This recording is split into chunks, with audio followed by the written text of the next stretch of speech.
오늘 고린도후서를 이제 마지막 할 차례입니다. 28과 할 차례입니다. 여러분 제목을 한번 읽어보실까요?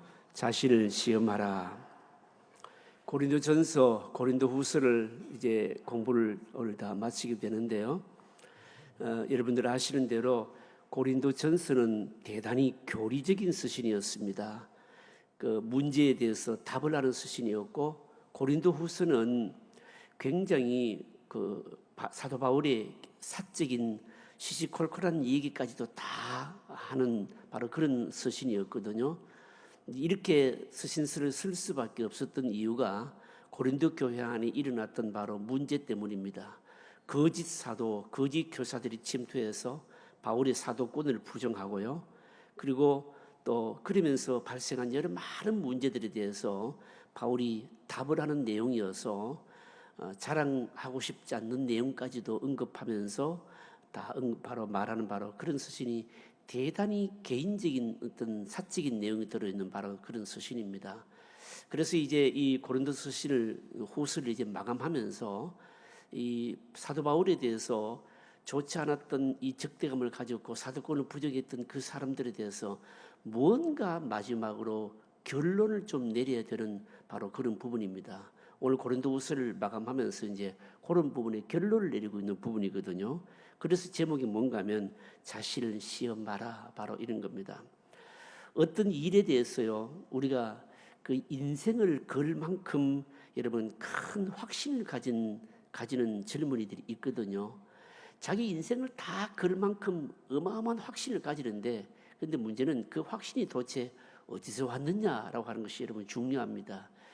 예를 들어서 어떤 확신이, 그 확신이요, 다른 사람들로부터 뭔가를 잘못 전해 들어서 뭔가를 편향되게 어떤 이념에 바로 노출이 되어서 뭔가 잘못 깨달아서 이런 확신 가운데 인생 전체를 여러분 바로 이 몰입하는 그런 경우가 많이 있습니다. 제가 대학을 다닐 때 친구가 한 명이 있었는데, 제가 횟수를 꼽아 보니까 그게 1982년도에 있었거든요. 그러니까 지금으로부터 한 42년 전입니다. 이 친구가 같이 공부를 하고 있었는데 어느 날 갑자기 학교를 그만두고 독일에 유학을 가겠다고, 공부를 하러 가겠다고 공부하던 책을 다 팔고 공부를 하러 갔어요. 유학을 하러 갔는데 그 이후로 세월이 좀 많이 흐르고 난 이후에 이게 소식을 모르고 있었는데, 세월이 좀 지나고 난 이후에 이제 세상이 발칵 뒤집히시는 주인공이 된 겁니다.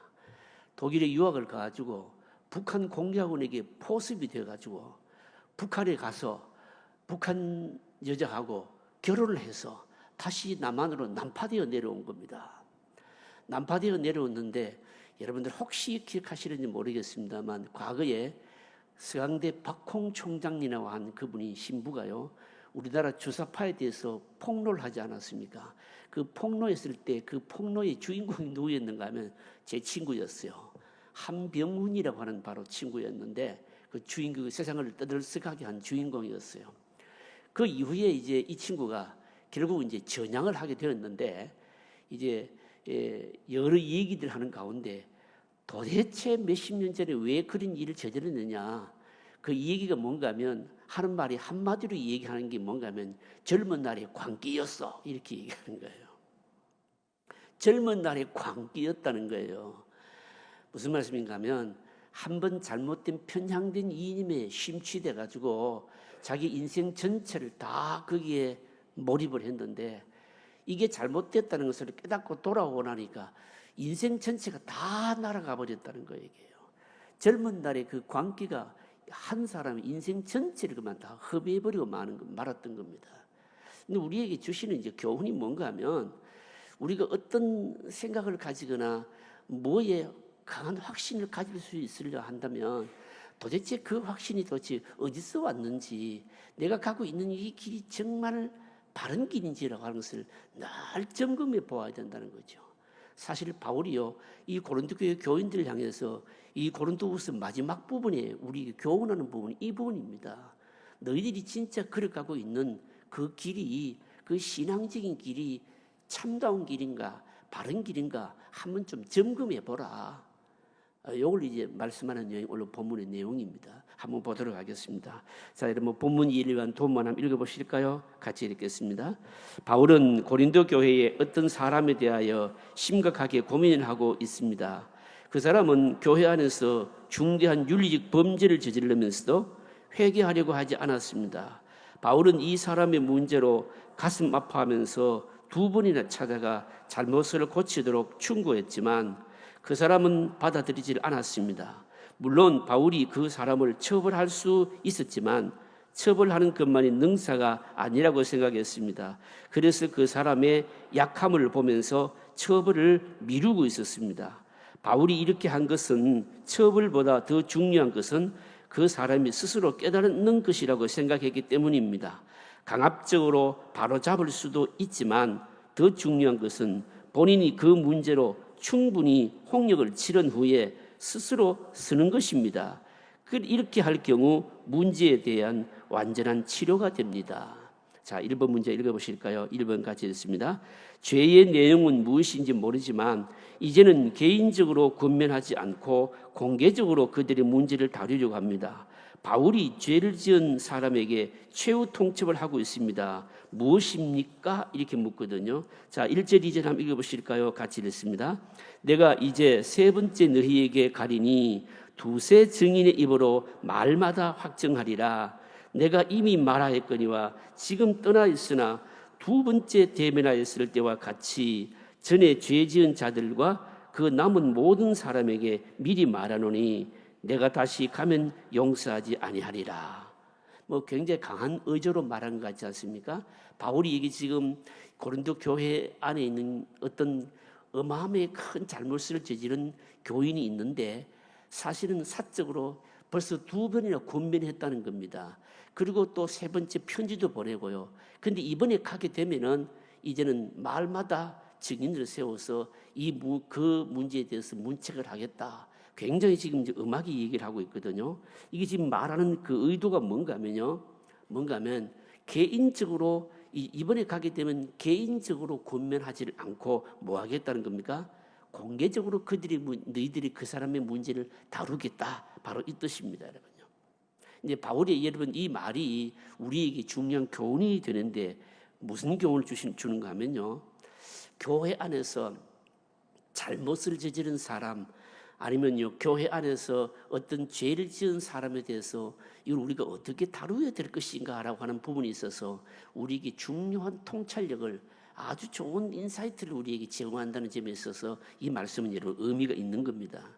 이 무슨 말씀일까요? 바울이 여러분 지금 하고 있는 게 뭔가 하면요 뭔가 그 교회 안에 어떤 성도가 큰 잘못을 저질렀습니다. 그런데 이것을 알고도요 2번씩이나 개인적으로 자꾸 권면하고 3번째로 뭡니까? 편지를 보내면서 자꾸만 뭡니까? 뉘우치도록 자꾸 했는데 그런데도 불구하고 도무지 이게 돌아설 모습이 보이지 아니하니까 이제는 뭡니까? 공개적으로 처리를 해야 되겠다. 이런 말을 하고 있거든요, 여러분요. 여러분 이게 우리에게 어떤 교훈을 주실까요, 여러분요? 여러분 교회가요 참 어려운 문제 중에 하나가 여러분 교회가 죄와 싸우는 곳인데 그런데 죄와 싸우는 것도 여러분 이것도 굉장히 쉽지를 않습니다. 여러분 교회는요 절대로 의인들의 모임이 아닙니다. 늘 죄인들의 모임입니다. 그래서 어떤 사람은 그렇게 얘기합니다. 교회가 왜 이렇게 문제가 많아? 여러분 교회는 원래 문제가 많은 곳이에요. 왜 문제가 많은 곳일까요? 죄인들이 모이는 곳이니까. 의인들이 모이는 곳이 아니에요. 그래서 문제가 늘 끊임없이 일어나는 것이 이게 여러분 사실은 정상적인 겁니다. 그런데 문제는 뭔가 하면 이런 모든 끊임없이 일어나는 문제들을 죄와 싸우고 죄도 발생하고 하고 있죠. 그렇지만 교회는 또 한편으로는요 진리가 있는 곳이기 때문에 진리를 가지고 죄를 늘 이기도록 여러분 되어 있는 겁니다. 그런데 진리를 가지고 죄를 이기지를 못하면 그렇게 되면 어떻게 되는가 하면 여러분 교회가 죄의 삼키움을 당하게 되는 겁니다. 여러분요. 그래서 사실은 여러분 뭡니까? 어느 쪽이 더 힘이 세냐? 어느 쪽이 더 이기느냐? 여러분 진리가 여러분 강하게 되면 문제가 늘 일어나더라도 죄가 늘 일어나더라도 어떻게 될까요? 다스려지게 되는 것이거든요. 그런데 여러분 진리로 다스려지지 않는다면은 오히려 교회가 죄의 삼키움을 당하게 되어 있는 겁니다, 여러분. 지금 바울이요 교회 안에 있는 굉장히 큰 문제를 가지고 있는 사람이 있는데 이 문제를 처리하면서 지금까지는요 공개적으로 하지 않고 몇 번에 걸쳐 가지고 개인적으로 권면하고 그리고 다스리고 그렇게 해왔다는 겁니다, 여러분요.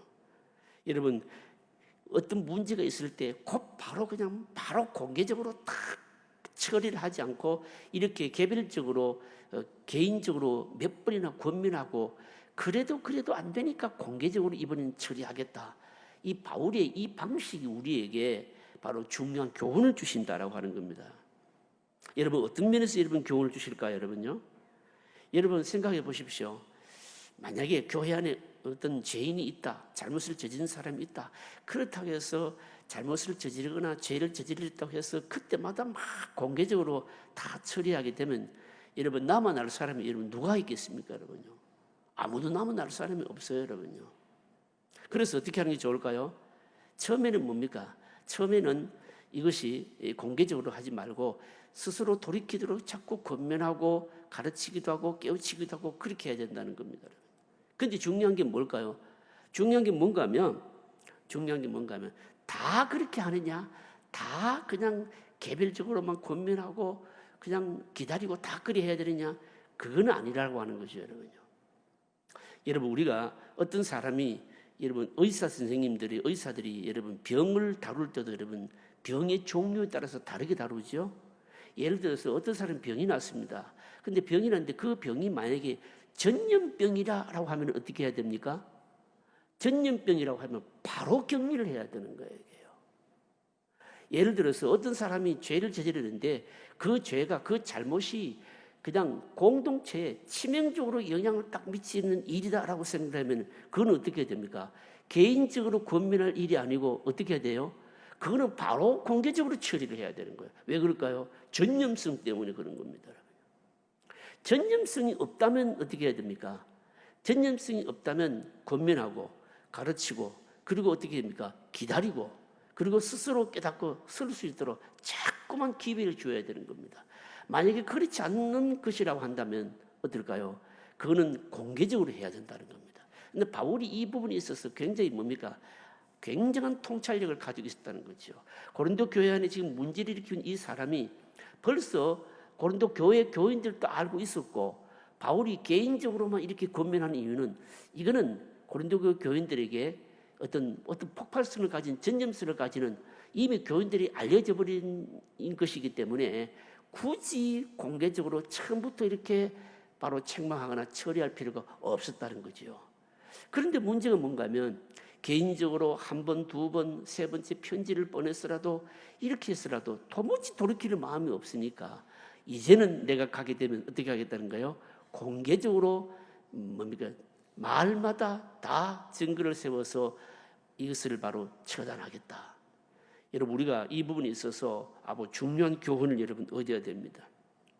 교회는 여러분 우리는 다 연약하기 때문에 사소한 실수에 대해서는 가능한 어떻게 해야 됩니까? 덮어주고 참아야 되고 기다려야 되고 그를 위해서 기도해주고 깨닫도록 해줘야 되는 겁니다. 그런데 전념성이 있다든지 그런데 아무리 기다려도 뭡니까?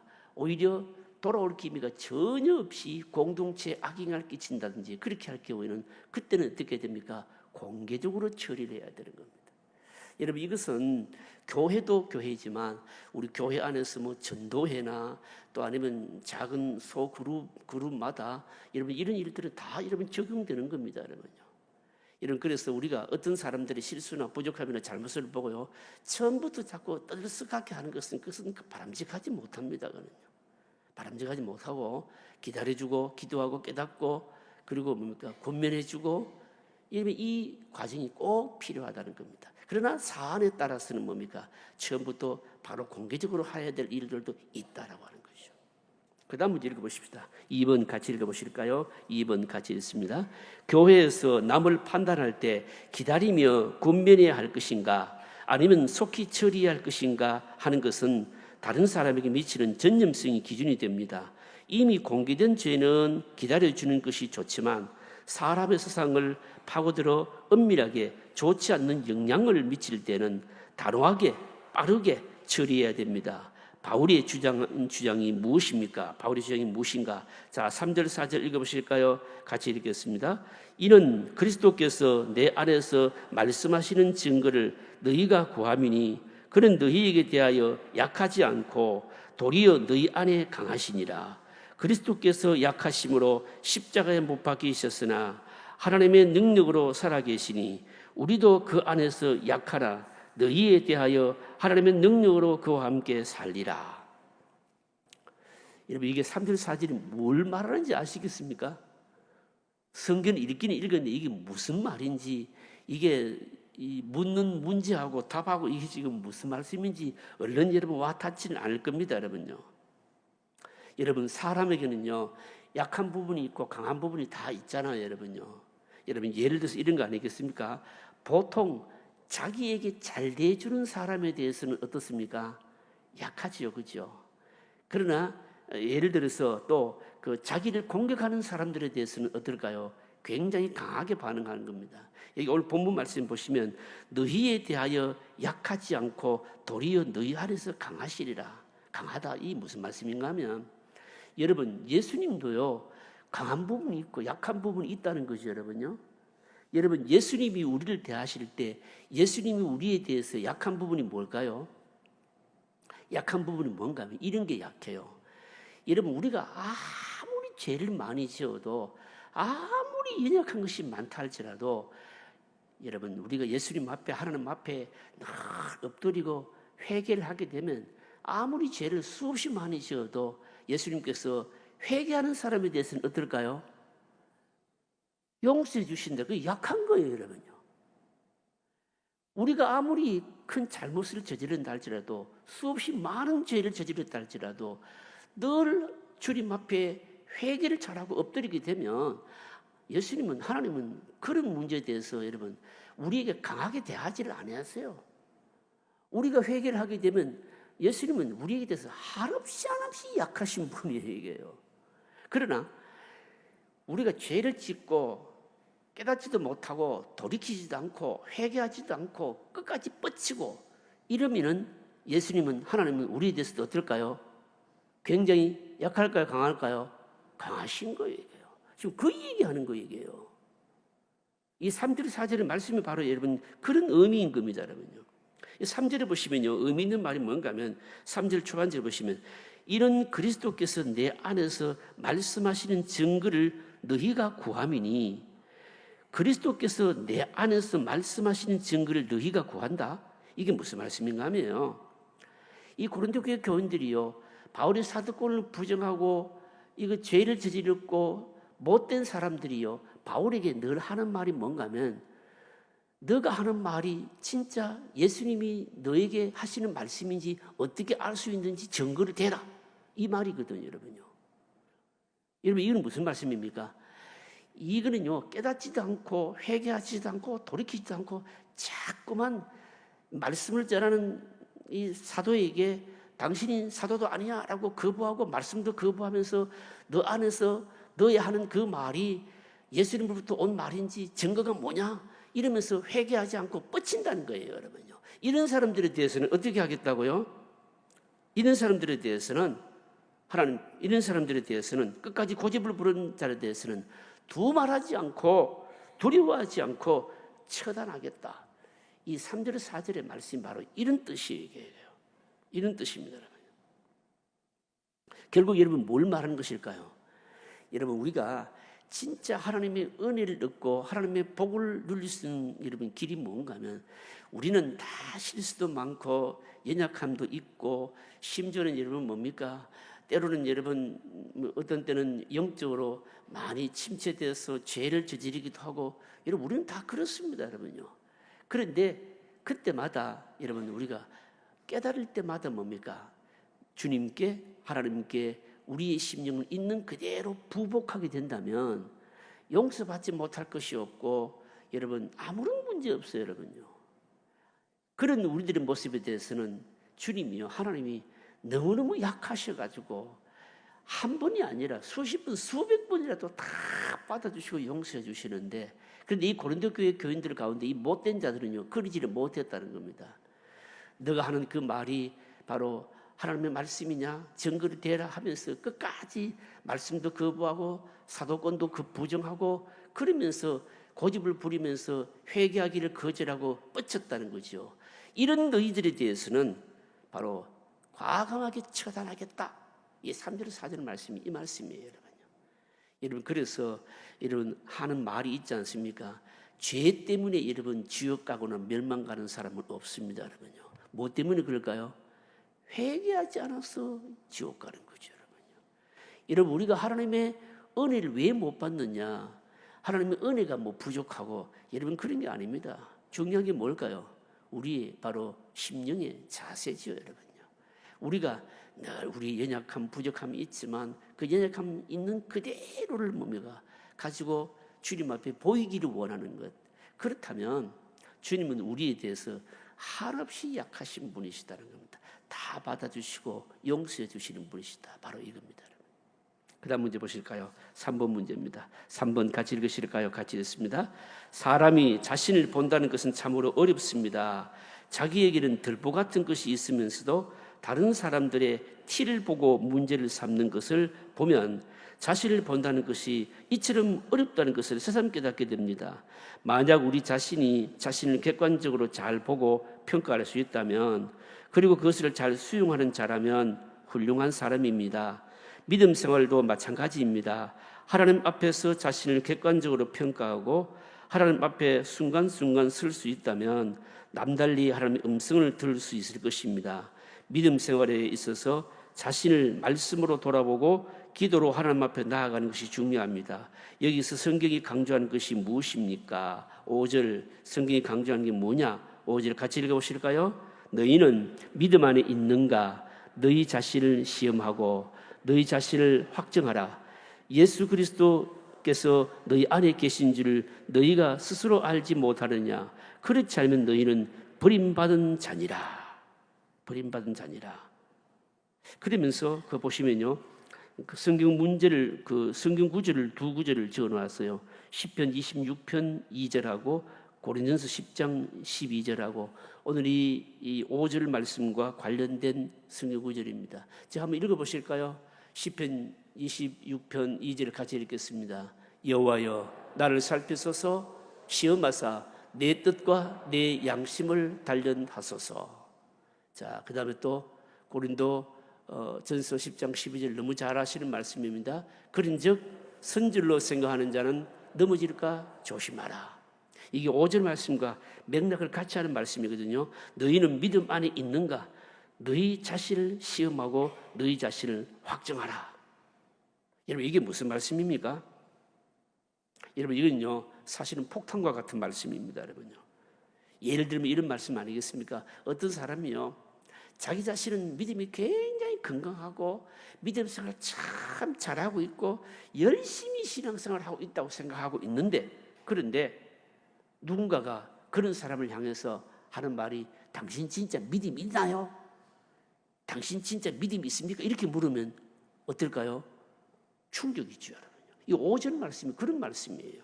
시편 26편 2절 말씀이, 고린도전서 여러분 10장 12절 말씀이 그런 말씀입니다, 여러분.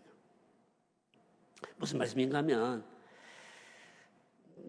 나는 건강하게 믿음 생활을 하고 있고 내 믿음도 좋다라고 생각하고 있는데, 근데 이걸요 늘 스스로가 점검을 하고 체크를 해라는 거죠, 여러분.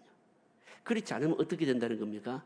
자기도 모르는 사이에 그 자신의 신앙이 건강하지 못한 길로 빠질 수도 있고, 자기도 모르는 사이에 뭡니까? 자기도 모르는 사이에 잘못된 방향으로 빠져갈 수도 있다는 것이에요, 여러분요. 그래서 늘 뭡니까? 점검해라는 겁니다, 여러분요. 여러분, 우리가 어떻게 적용하면 좋을까요? 여러분, 그렇지 않습니까? 어떤 사람이요 살아가면서 그냥 생활이 자꾸 너무 무미건조합니다. 따분합니다. 여러분, 그럴 때 그러면 어떻게 하는 게 좋을까요?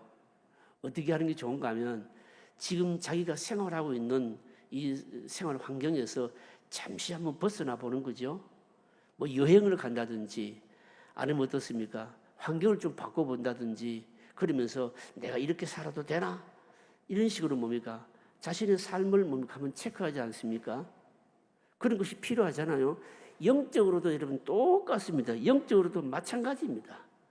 확인해야 될 게 뭔가 하면 내가 지금 이렇게 믿음 생활해도 되나? 내 영이 지금 살았나 죽었나? 이런 것들은 뭡니까? 한 번씩 생각하고 체크를 해야 된다는 거죠. 어떤 집사님이요, 새벽기도 안 나오시는 분이요, 새벽기도를 나오기 시작했습니다.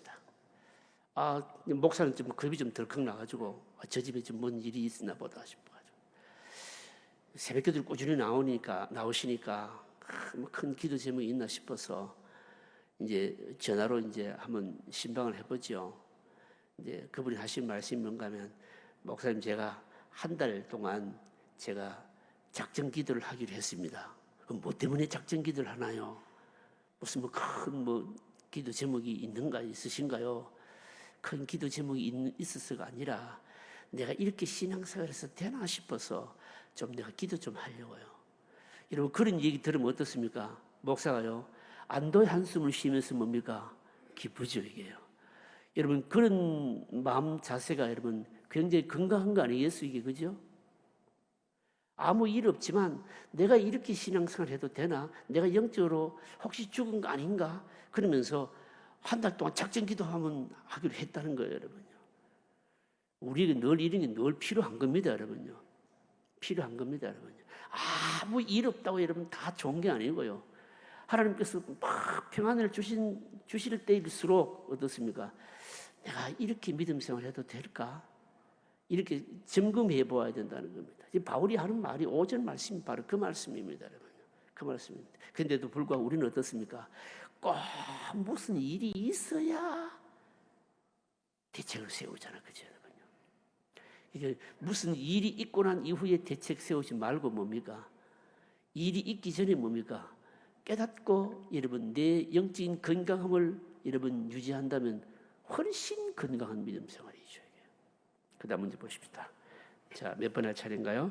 자, 4번 문제입니다. 4번 같이 읽으실까요? 같이 읽습니다. 영적으로 우리가 살아있다는 것을 어떻게 확인할 수 있을까요?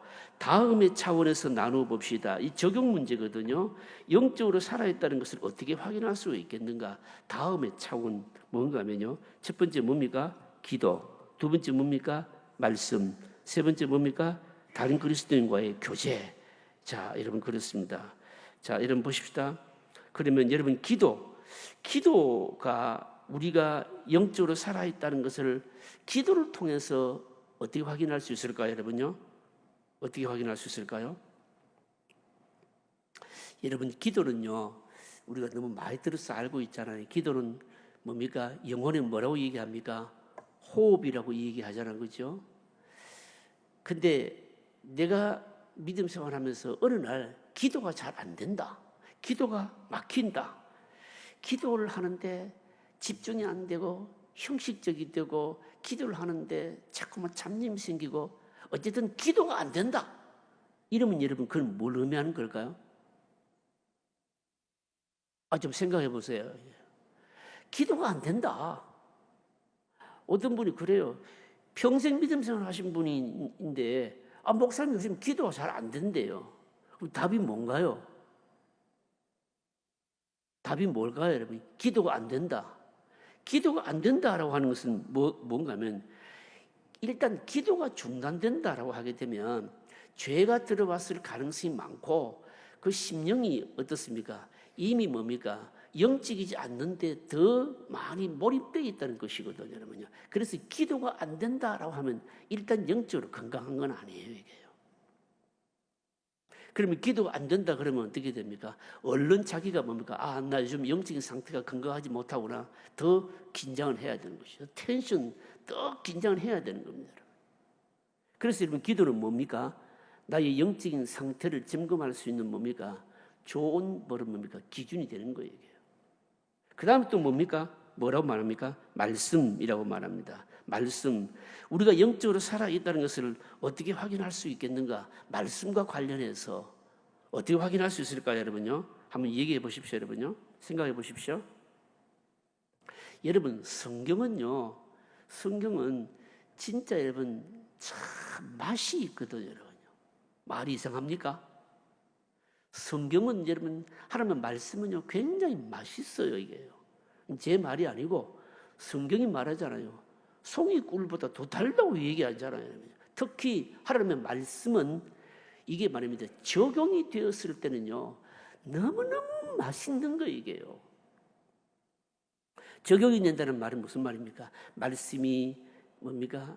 내 삶을 밝혀주기도 하고 길을 보여주기도 하고 깨닫기도 하고 여러분 그래서 말씀이 뭡니까? 깨달아지고 적용이 되면요 너무너무 말씀이 맛있어요. 그런데 나는 말씀이 전혀 맛이 없다. 맛도 없을 뿐만 아니라 읽기도 싫고 듣기도 싫고 보기도 싫고 또 듣기만 하면 졸음이 온다. 그래 되면 어떻게 되십니까? 그 사람이 영적으로 건강할까 건강하지 못할까요? 건강하지 못한 거예요. 특히 예배 시간에 와서 설교 딱 시작하려고 하면은 조는 사람이 있거든. 근데 설교를 딱 시작하려고 하면은 조는 사람이 있는데 가만히 조는데 보면 조는 것도 거룩하게 졸려고 해요. 거룩하게 조는 게 뭡니까? 안 자는 것처럼 폼을 잡아가면서 조는데 사실은 설교자가 보면 다 보이거든요. 일단 뭡니까? 물론 여러분 사람 몸이라고 하는 것은 다 똑같아요. 우리가 다 24시간 시간 안에서 생활하고 있잖아요. 자야 될 만큼 자야 되고 육체가 피곤하면 잠이 오고 여러분 그건 어쩔 수 없는 겁니다. 그런데 그게 아닌 이상 그냥 습관적으로 말씀 앞에 오면 졸고 여러분 그렇게 되면 그 사람의 영성은 분명히 문제가 있는 거예요. 그런데 여러분 그 문제가 있는데 그거 얘기하면요 그거 얘기했다고 또 시험 들어요. 이게. 참 기가 찰 노릇이지 이게요. 여러분 그래서 스스로가 알아야 됩니다. 어쨌든 내가 말씀도 읽지도 않고 듣지도 않고 보지도 않고 말씀에 맛도 없고 재미도 없고 여러분 그러면 그 사람의 신앙은 그렇고 그런 신앙이에요. 여러분 목사가요 교인들을 성도들을 볼 때 진짜 신앙이 좋은 사람을 어떤 사람이 신앙을 좋다라고 말하느냐면 여러분 봉사 열심히 하는 것도 다 신앙 좋다고 할 수 있지만 사실은 제일 신앙이 좋은 사람은 어떤 사람인가 하면 말씀의 맛을 알고 말씀의 깨달음을 달리해서 말씀의 깨달음을 통해서 내 안이 뭡니까? 충만한 사람이 사실은 제일 믿음 있는 사람입니다. 말씀의 맛을 알고 깨닫고 그 깨달은 대로 다 살지는 못해도 그대로 살려고 뭡니까? 몸부림치는 그 사람이 뭡니까? 제일 믿음 있는 사람이에요. 그런데 요즘은요 성도님들이요 이걸 또 알아가지고 목사님에게 뭐라고 말하냐? 목사님 말씀 은혜 받았습니다. 이거를 또 이렇게 한다니까 이게. 제가 그래서 다 그것도 보죠. 진짜 말씀의 은혜를 받고 그렇게 말하는 건지 말씀의 은혜도 안 받고 입에 발린 말로 하는 건지 제가 그걸 또 본다는 거 아닙니까? 지나가는 얘기입니다. 제가 여러분들에게 말씀드리려고 하는 것은 뭔가 하면 내 믿음의 상태가 건강한지 않는지 이걸 체크하는 게 뭔가 하면 예배에 와서 말씀을 들으면서 깨달음이 있는가? 은혜가 있는가? 그래서 그 말씀대로 살고 싶은 마음이 생기는가? 말씀을 가까이 하고 싶은가? 듣고 싶은가? 여러분 바로 이게 뭘까요? 내 믿음의 지금 신앙의 상태를 체크할 수 있는 바로 척도이다는 거죠. 여러분들 스스로 한번 점검해 보십시오. 그 다음에 또 세 번째가 뭡니까? 영적으로 우리가 살아있다는 것을 어떻게 확인할 수 있는가? 뭘까요? 다른 그리스도인과의 뭡니까? 교제. 여러분 이거 중요합니다. 여러분요. 다른 그리스도인들과 교제를 어떻게 하는가 보면요. 그 사람의 영적인 상태를 알 수 있어요. 여러분요. 병든 성도들의 교인들의 특징이 있습니다. 뭘까요? 여러분요. 교제하기를 꺼려합니다. 특히 영적으로 건강한 교제를 하기를 꺼려하는 거예요. 그래서 영적으로 병든 사람의 특징은요. 혼자 쇼핑하고 혼자 드라이브하고 혼자 돌아다니고 혼자 자기 만족을 위해서 고상한 취미거리를 삼고 그래서 혼자 돌아다니다가 결국 어떻게 될까요? 마귀 밥이 되거든요. 이게. 여러분 그래서 여러분 이 진짜 이 어떤 사람이 그 사람이 정말 건강한 지금 영성이냐 하는 것은요, 하나님께서 주신 은혜나 기쁨을 도대체 누구하고 나누느냐, 누구하고 나누느냐, 이거 보면 여러분 알아요. 교인들하고 건강한 믿음을 가진 사람들하고 다 교제를 하면서 기쁨이 있으면 그런 사람들과 나누기를 원하고, 하나님께서 은혜 주시고 뭐 하나님께서 축복을 주시고 한 것이 있으면 그런 사람들하고 나누기를 원하고, 그 사람은 굉장히 건강한 사람이에요. 근데 하나님께서 은혜도 주시고 복도 주시고 뭐 기쁨도 주셨는데, 이 기쁨을 말입니다, 혼자 발산하고 세상적으로 발산하고 이러면 영적으로 별로 건강한 게 아니에요. 여러분, 그래서 여러분, 내가 기쁠 때 그 기쁨을 누구와 나누느냐, 내가 지금 교제하는 사람들이 누구냐, 이거는 대단히 중요한 거예요. 그 사람의 건강한 영성을 체크할 수 있는 굉장히 중요한 바로미터예요. 이게요, 바로미터. 여러분 한번 체크해 보십시오. 요즘 내가 누구하고 가까운가 한번 가만히 한번 체크를 한번 해보십시오, 여러분. 그러면 내가 지금 상태가 어떤가 여러분 알 수 있을 거예요. 넘어가겠습니다. 그 다음 문제 보십시다. 자, 몇 번 할 차례입니까? 5번 같이 읽어보실까요? 5번 같이 읽겠습니다. 바울이 그 사람이 영적으로 건강한지 체크할 수 있는 기준으로 무엇을 제시하고 있습니까? 7절입니다. 자, 여러분 7절 같이 읽어보실까요? 7절 같이 읽습니다. 우리가 버림받은 자 되지 아니한 것을 7절 같이 읽습니다. 우리가 하나님께서 너희로 악을 조금도 행하지 않게 하시기를 구하노니 이는 우리가 옳은 자임을 나타내고자 함이 아니라 오직 우리는 버림받은 자 같을지라도 너희는 선을 행하게 하고자 함이라. 자, 여러분 7절이 이게 무슨 말씀인지 아시겠습니까? 이해되십니까? 뭐가 내용이 길잖아요.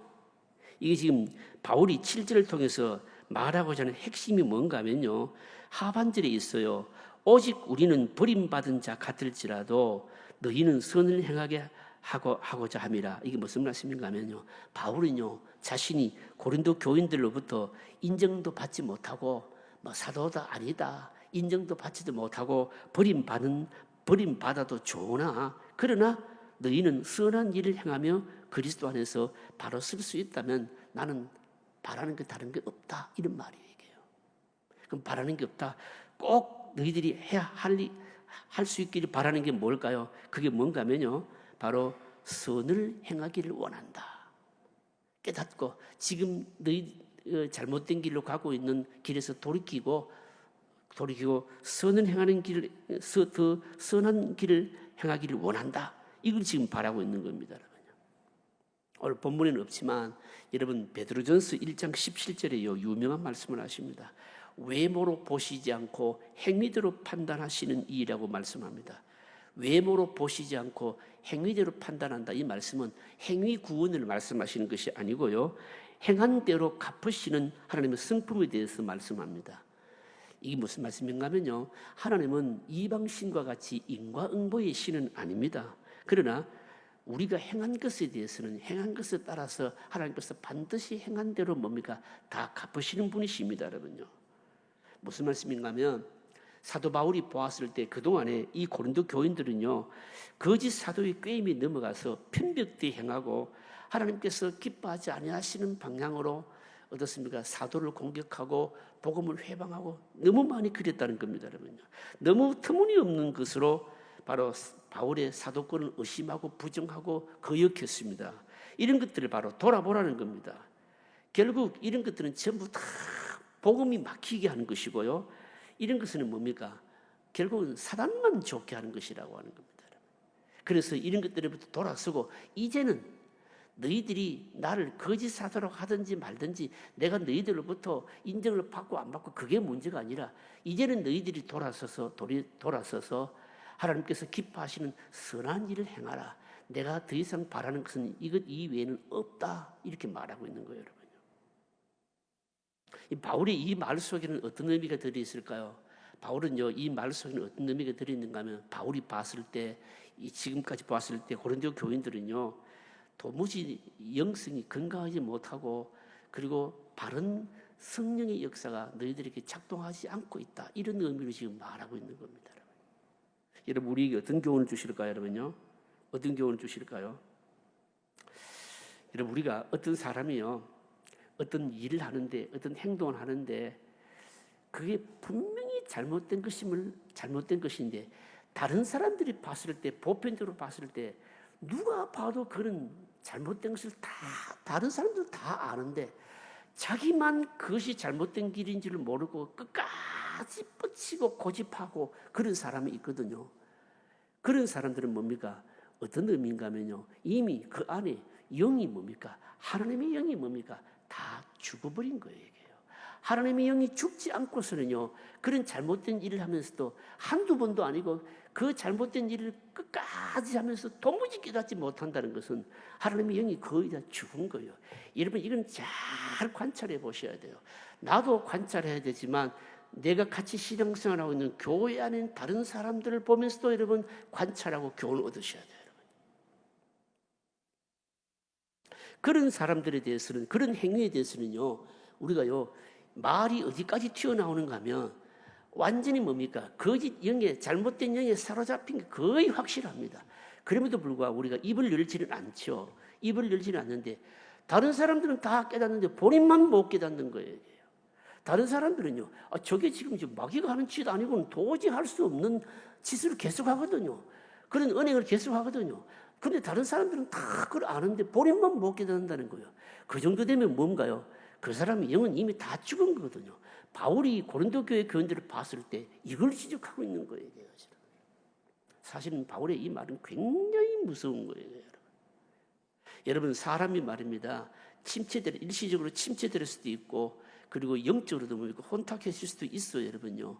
근데 진짜 하나님의 영이 살아있는 사람은 어떻습니까? 자기가 뭔가 잘못을 저지르고 잘못된 방향으로 가더라도 돌았습니다. 여러분요. 그런데 끝까지 못 돌아서는 사람은 그 영이 뭡니까? 이미 뭡니까? 하나님의 영이 그 안에서 활동이 뭡니까? 작동이 안 되고 있는 거거든요. 안 되고 있는 겁니다. 바울이 얼마나 답답했으면 내가 너희들에게 사도로 인정받고 안 받고 그건 문제가 아니다. 인정을 안 받아도 좋은데 부디 이제는 너희들이 그 가는 길에서 돌아서서 뭡니까? 하나님 보시기에 선한 길로 돌아서라. 선한 행위를 하라. 이 말이 여러분 그런 말씀입니다. 여러분, 그래서 우리는 뭘 생각해야 되는가 하면 어떤 사람이 말을 하고 어떤 사람이 행위를 하고 할 때는요, 그 배후에 뭐가 있을까요? 영이 있다는 걸 확인해야 됩니다. 도대체 어떤 영이냐라고 하는 것을 확인해 봐야 됩니다. 정상적으로 조금이라도 성령의 역사가 작동하고 있는 사람이라면 어떻습니까? 어느 시점에 가서 이 성령께서 뭡니까? 브레이크 역할을 해서 돌이키도록 해주시거든요. 도무지 돌이키지 않는다, 도저히 브레이크가 작동하지 않는다라고 한다면 이미 그 안에 있는, 그 사람 안에 있는 하나님의 영은 뭡니까? 죽은 것입니다. 죽은 것입니다. 자, 여러분, 마지막 문제 살펴보도록 하십시다. 자, 6번 문제입니다. 6번 같이 읽어보실까요? 같이 읽습니다. 바울이 가장 고통스러운 마음으로 쓴 편지가 고린도후서입니다. 그럼에도 불구하고 그는 이 편지를 사랑으로 가득한 권면과 복으로 끝맺고 있습니다. 이것은 바울이 교인들을 사랑하고 건강한 영혼을 가지고 있기 때문입니다. 자기의 영혼이 건강하지 못하면 남을 축복하지 못합니다. 우리는 아무리 어려운 상황이 있어도 서로를 축복할 수 있어야 됩니다. 무엇이라고 축복합니까? 자, 13절 같이 읽어보실까요? 같이 읽습니다. 주 예수 그리스도의 은혜와 하나님의 사랑과 성령의 교통하심이 너희 무리와 함께 있을지어다. 아멘. 여러분, 이게 무슨 말씀입니까? 이게요, 구약 성경에 보시면 하나님께서 모세를 통해서 제사장들에게, 이스라엘 백성들에게 늘 기도할 때 이렇게 기도해라, 축복 기도문이 여러분 민수기 6장 22절이 아닙니까? 이 고린도후서 13장 13절이 뭔가 하면요, 신약의 축도문이에요. 이게요, 신약의 축도문입니다. 예배를 드리고 마칠 때 목사가 축도할 때 축도문이 고린도후서 13장 13절 이 말씀이에요. 이게요, 이 말씀을 가지고 축도하는 겁니다. 원래 여러분 축도는요, 사실은요 성경대로 하는 게 제일 좋아요. 근데 요즘 목사님들이 뭐 자꾸 말을 자꾸 덧붙여가지고 말을 많이 덧붙이면 권위가 있는 것까지 생각해서 막 주섬주섬 이것저것 많이 덧붙이는데 그거 별로 좋지 않는 거예요. 이게요. 가장 좋은 게 뭡니까? 가령 이렇게 하는 거예요. 주 예수 그리스도의 은혜와 하나님 아버지의 뭡니까? 사랑과 성령의 뭡니까? 교통하심이 너희 무리와 함께 있을지어다. 이게 여러분 삼중 축복이라고 흔히 그렇게 말하잖아요. 축도입니다. 삼중 축복, 축도, 삼중 축복. 근데 여러분 조금 요거 생각해야 될 게 있어요. 뭘 생각해야 될까요? 제일 먼저 보십시다. 주 예수 그리스도의 은혜와 아니 하나님 먼저 언급하지 않고 누구 먼저 언급합니까? 예수님 먼저 언급해요. 주 예수 그리스도의 은혜와 이렇게 말하거든요. 여기에 아버지보다도 아들이 먼저 언급되는 이거는요. 이거는 위격의 순서를 말하는 게 아니고 뭡니까? 구원을 이루신 사역의 성격을 말하는 겁니다. 구원을 이루신 사역의 성격입니다. 구원을 이루신 사역의 성격이 뭡니까? 원래 구원을 계획하신 분은 누구신가요? 하나님 아버지시고, 그런데 그 구원을 이루도록 실제적으로 집행하신 분이 누구입니까? 아들이거든요. 그래서 여러분 실제로 구원의 은혜는 누구를 통해서 나타나는가 하면요, 아들을 통해서 나타나는 거예요. 그래서 주 예수 그리스도의 은혜와, 그러니까 모든 은혜는 뭡니까? 아들을 통하여서 우리에게 주어진다, 이런 개념이에요. 이게요. 그래서 주 예수 그리스도의 은혜와, 여기 먼저 나오는 거예요. 이게요. 모든 은혜는 예수님을 통해서 주어진다, 이 뜻입니다. 이해되시겠습니까? 그 다음에 두 번째는 뭡니까? 하나님의 사랑과, 이렇게 말합니다. 하나님의 사랑과 아들을 통해서 나타나신 사랑을 말하는데, 이거는 아버지가 계획하신 겁니다. 아버지가 모든 것을 구원도 사랑도 다 계획하셨지만 그것이 나타나는 통로도 뭡니까? 아들을 통해서. 그런 개념입니다. 그 다음에 또 뭡니까? 성령의 교통하심. 이 교통하심이라는 게 뭘까요? 교통하심이라고 하는 것은 성령의 임재와 활동으로 하나님과 친밀한 역사가 지금도 끊이지 않고 계속된다, 이 뜻이거든요. 이게 뭡니까? 축도에 딱 포함되어 있는 거예요. 모든 은혜는 예수님을 통해서 나타나오고, 그리고 그 모든 은혜를 계획하시는 것은 바로 하나님인데, 그것이 하나님의 사랑이고, 그리고 하나님과 우리와의 이 성령께서 임재하심으로 활동하심으로 말미암아 하나님과의 친밀한 역사가 계속해서 지금도 계속되고 있다. 이걸 딱 함축해서 딱 축도하고 있는 거예요. 근데 요게 이제 마지막 뭡니까? 고린도 교인들 향해서 막 축복을 하고 있는데, 오늘 우리가 요 말씀을 보면서 조금 생각해야 될 게 뭔가 하면, 뭘 생각해야 되는가? 이 문제가 뭔가 하면, 6번 문제가 뭔가 하면, 여러분 생각해 보세요. 바울이요, 사실은 고린도 교인들과 바울과의 관계를 생각해 볼 때, 교인들을 이렇게 축복하고 싶은 이 정도의 아주 진국의 이 축복을 하고 싶은 마음이 사실 인간적으로 있을까요? 없을까요? 제 질문이 이해가 안 되십니까? 이해 안 되면 제가 또 다른 질문을 드릴게요. 진짜 내가 속으로 미워한 사람이 있는데 그 미운 사람을 향해서 축복기도 하고 싶은 마음이 있어요, 없어요? 솔직하게 없지요. 없지요. 꿈에 볼까 보기도 싫은 사람이 있는데 그 사람을 향해서 내가 축복기도 한다. 그거는 인간인 이상 쉽지 않아요. 사실은 바울이요, 고린도 교인들을 보면서 이런 축복기도 하고 싶은 관계가 아니에요, 이게 사실은. 그리고 쉽지 않아요. 바울도 인간이잖아요. 그런데도 불구하고 어마어마한 지금 축복기도문으로 뭡니까? 이 편지를 마치고 있거든요. 이거는 사실은 많은 주석가들이 얘기해요. 바울의 마음속에 이 성령께서 역사하시는 작용이 아니면은 도저히 고린도 교인들을 향해서 이런 축복으로 이 편지를 마감할 수 없다. 이 바울의 본심이 아니야, 이렇게 해석하는 사람도 있어요, 주석가들이요.